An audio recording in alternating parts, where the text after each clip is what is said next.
Hello students, welcome to एस class.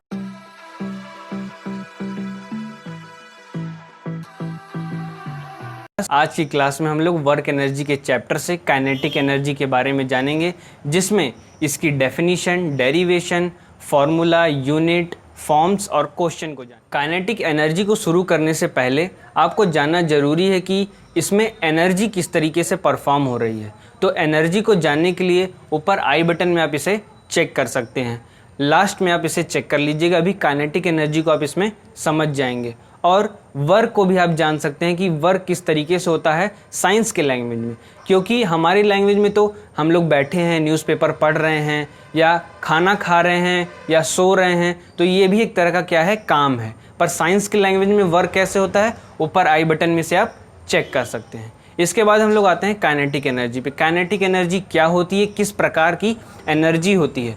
जब भी कोई ऑब्जेक्ट मूविंग फॉर्म में होता है, यानी कि किसी डायरेक्शन में मूव कर रहा होता है, तो उसमें क्या लगती है, काइनेटिक एनर्जी लगती है।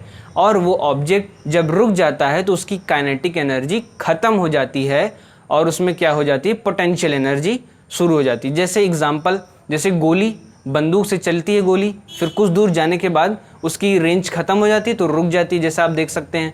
तो उसके बाद क्या होता है, उसमें पोटेंशियल एनर्जी जनरेट हो जाती है। जो एनर्जी काइनेटिक एनर्जी थी जो उसको वहाँ तक लेके गई, फिर उसके बाद उसमें पोटेंशियल एनर्जी हो जाती है। तो इसी तरीके से एक दूसरा एग्जाम्पल हम लोग ले सकते हैं, विंड मिल वाला। इसमें आप देखते हैं कि जो विंड अपनी एनर्जी से विंड के फैंस को रोटेट कराती है, तो इसमें भी क्या लगती है, काइनेटिक एनर्जी लगती है। फिर इसके बाद हम लोग आते हैं इसके डेरिवेशन पे, क्योंकि इसमें फॉर्मूला है और फॉर्मूला कहाँ से मिलेगा, हमें डेरिवेशन से मिलेगा। तो समझते हैं डेरिवेशन को। तो इसकी डेरिवेशन को जानने के लिए हमें 3 फार्मूले का यूज़ करना होगा।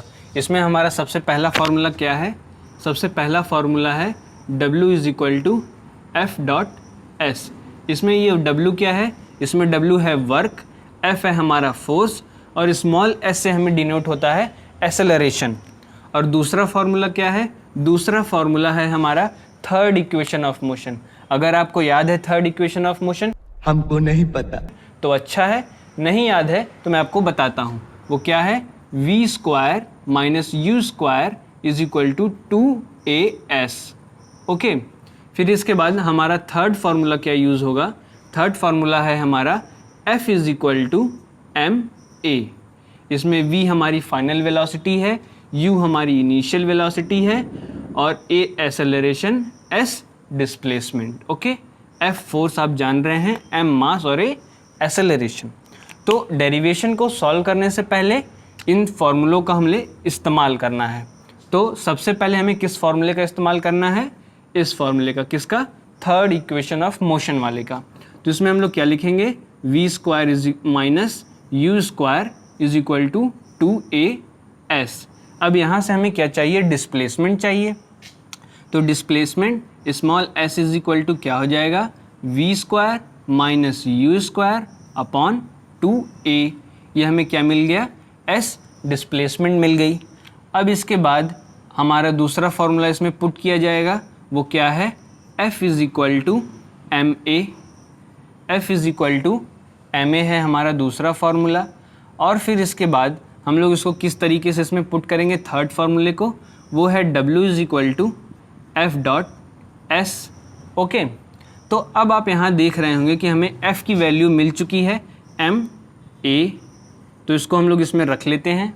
और फिर इसके बाद S की वैल्यू भी हमें पता चल गई है कि S डिस्प्लेसमेंट = क्या मिला है, v² - u² / 2a।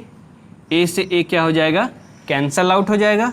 तो अब हमें क्या मिलेगा, अब हमें मिलेगा m v² - u² / 2a।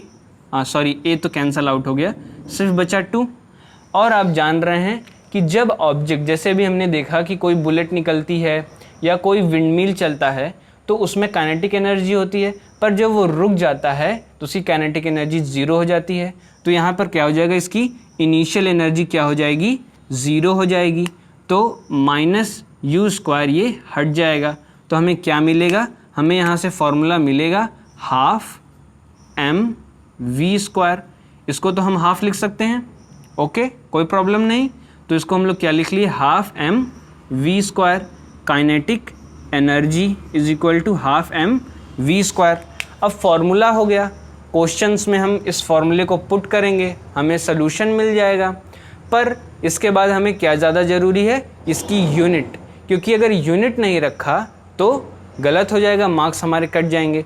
तो इसकी एसआई यूनिट क्या है ये हम लिख लेते हैं। इसकी एसआई यूनिट है जूल। इसकी एसआई यूनिट क्या है, जूल। ओके, जैसे एनर्जी की एसआई यूनिट जूल थी, वैसे ही काइनेटिक एनर्जी भी क्या है, एसआई यूनिट जूल है। फिर इसके बाद तो इसके दो नोट पॉइंट्स बनते हैं, वो मैं आपको बता देता हूँ। यहाँ पे मैं लिख देता हूँ नोट पॉइंट्स। तो पहले नोट पॉइंट क्या बनता है, पहला नोट पॉइंट बनता है जब काइनेटिक एनर्जी प्रोपोर्शनल हो किसके, मास के। जब काइनेटिक एनर्जी प्रोपोर्शनल होगी मास के, तो इसमें जो v वेलोसिटी है वो क्या हो जाएगी, कांस्टेंट हो जाएगी। v वेलोसिटी क्या हो जाएगी, कांस्टेंट हो जाएगी। और इस केस में जब हमारी काइनेटिक एनर्जी क्या होगी, डबल हो जाएगी। क्या हो जाएगी, डबल हो जाएगी। तो जब मास डबल हो जाएगा तो काइनेटिक एनर्जी भी डबल हो जाएगी। ओके, जब मास डबल हो जाएगा तो काइनेटिक एनर्जी भी क्या हो जाएगी, डबल हो जाएगी, बढ़ जाएगी। ओके, और दूसरी केस में क्या होता है, दूसरी केस में जब काइनेटिक एनर्जी किसके प्रोपोर्शनल हो जाए, v स्क्वायर वेलोसिटी के, जो भी हमने यहाँ बात किया, तब इस केस में क्या होता है, तब इसमें मास हमारा क्या हो जाता है, कांस्टेंट हो जाता है। मास क्या हो जाता है, कांस्टेंट हो जाता है। और यहाँ पर क्या होता है, जब काइनेटिक एनर्जी बढ़ती है, या फिर कह सकते हैं जब ये v वेलोसिटी डबल होता है, जैसे यहाँ पे मास डबल हो रहा था तो काइनेटिक एनर्जी भी क्या हो गई, डबल हो गई। मास डबल हुआ, काइनेटिक एनर्जी डबल हो गई। जब वेलोसिटी यहाँ पर डबल होती है, जब वेलोसिटी यहाँ पर डबल होती है तो काइनेटिक एनर्जी हमारी 4 टाइम्स बढ़ जाती है, 4 टाइम्स बढ़ जाती है। क्यों, क्योंकि भाई ये स्क्वायर थी, तो इसकी वजह से जब ये डबल हुई तो काइनेटिक एनर्जी क्या हो गई, 4 टाइम्स हो गई। और जब ये हाफ होती है, ये क्या होती है, जब हाफ होती है वेलोसिटी, तो काइनेटिक एनर्जी क्या हो जाती है, तो काइनेटिक एनर्जी हो जाती है 1/4। तो काइनेटिक एनर्जी 1/4 हो जाती है। इसके लिए आप एग्जांपल समझ सकते हैं, जो ब्लैक स्मिथ होता है वो जब किसी भी मेटल को किसी भी शेप में अपने हैमर से उसे ठोक ठोक के बनाता है, तो वो काफ़ी हैवी प्रेशर लगाता है, काफ़ी हैवीली उस पर प्रेशर लगाता है, तब वो जा कर के उसमें मेटल किसी भी शेप में बिल्ड होता है। ओके, और सेकंड केस में क्या होता है, जो गोल्ड स्मिथ होता है वो भी तो हैमर से किसी भी गोल्ड पर हिट करता है, पर वो स्लोली करता है। डिफरेंस यहाँ पर दोनों का यही है कि जो ब्लैक स्मिथ है वो हैवी मेटल पर हिट करता है, और जो गोल्ड स्मिथ है वो स्लोली हिट करता है। तो दोनों केसेस में डिफरेंस आते हैं। तो हम लोग बढ़ते हैं अब इसके दूसरे टॉपिक की ओर। अभी हमने काइनेटिक एनर्जी के बारे में जाना और उसके डेरिवेशन के बारे में जाना। अब हम लोग जानेंगे उसके फॉर्म्स ऑफ काइनेटिक एनर्जी। अब जैसे अभी हमने जाना जो काइनेटिक एनर्जी थी, जब कोई ऑब्जेक्ट मूव कर रहा था तो उसमें क्या थी, काइनेटिक एनर्जी थी। पर ये किस किस तरीके से मूवमेंट होता है और उसको हम किस किस फॉर्म्स में रखते हैं, तो उसे काइनेटिक एनर्जी कहा जाता है। तो काइनेटिक एनर्जी के 3 फॉर्म्स होते हैं। पहला फॉर्म होता है उसका ट्रांसलेशनल काइनेटिक एनर्जी, दूसरा फॉर्म होता है उसका rotational kinetic energy, and third form होता है उसका वाइब्रेशनल काइनेटिक एनर्जी। तो जो सबसे पहला फॉर्म है ट्रांसलेशनल काइनेटिक एनर्जी, इस काइनेटिक एनर्जी में जब भी कोई ऑब्जेक्ट स्ट्रेट लाइन में मूव करता है तो वो क्या कहलाता है, translational kinetic energy. For example, जैसे कोई कार चल रही है, आप देख रहे होंगे जैसे कोई कार चल रही है तो ये क्या परफॉर्म कर रही है, ट्रांसलेशनल काइनेटिक एनर्जी। ओके, फिर दूसरा इसका फॉर्म क्या है, दूसरा फॉर्म है इसका rotational kinetic energy. Rotational kinetic energy, इसके नाम से भी आपको कुछ आइडिया लग रहा होगा कि किसमें किस तरह की काइनेटिक एनर्जी परफॉर्म हो रही होगी।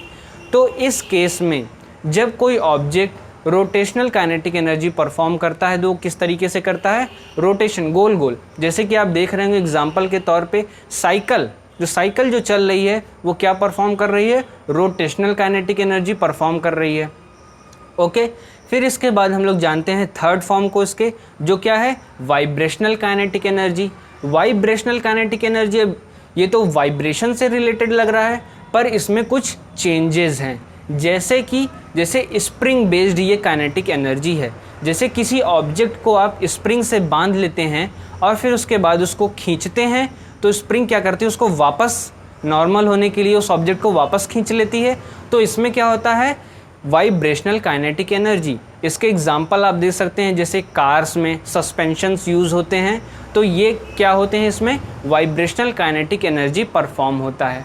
तो काइनेटिक एनर्जी को हमने जाना, उसके फॉर्म्स को जाना, फॉर्मूले को जाना, तो एक क्वेश्चन को भी हम लोग कर लेते हैं काइनेटिक एनर्जी पर बेस्ड। तो चलिए बढ़ते हैं हम लोग क्वेश्चन की ओर। क्वेश्चन की तरफ बढ़ने से पहले अगर आपको ये क्लास अच्छी लग रही है तो इसे ज़रूर लाइक कर लीजिएगा। तो हम लोग अपने क्वेश्चन को देखते हैं। क्वेश्चन में क्या कह रहा है, find the kinetic energy of a ball of a mass 20 kg moving at a speed of 2 metre पर सेकेंड। ध्यान दीजिए, क्वेश्चन क्या कह रहा है कि काइनेटिक एनर्जी ऑफ बॉल, किसकी काइनेटिक एनर्जी निकालनी है हमें, बॉल की, जिसका मास कितना दिया हुआ है 20 kg। ओके, किसका मास दिया हुआ है बॉल का 20 kg, स्पीड कितनी है 2 मीटर पर सेकेंड। अभी हमने फॉर्मूला जाना काइनेटिक एनर्जी का, वो क्या था, इसको हम लोग लिखते हैं kinetic energy is equal to half mv²। आसान है क्वेश्चन, आपको समझ में आ रहा होगा इसमें क्या क्या पुट करना है। तो इसको हम लोग पुट करते हैं, हाफ m, मास हमारा कितना दिया हुआ है बॉल का 20 kg, इसको हम लोग पुट कर लेते हैं 20।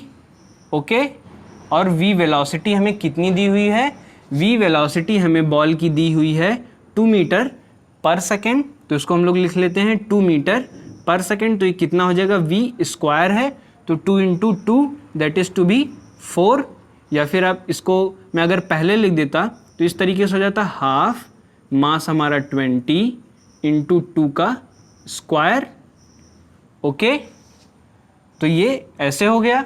इसको हम लोग कट करेंगे तो ये कितना हो जाएगा 40, तो कितने हमें मिल जाएंगे 40 जूल।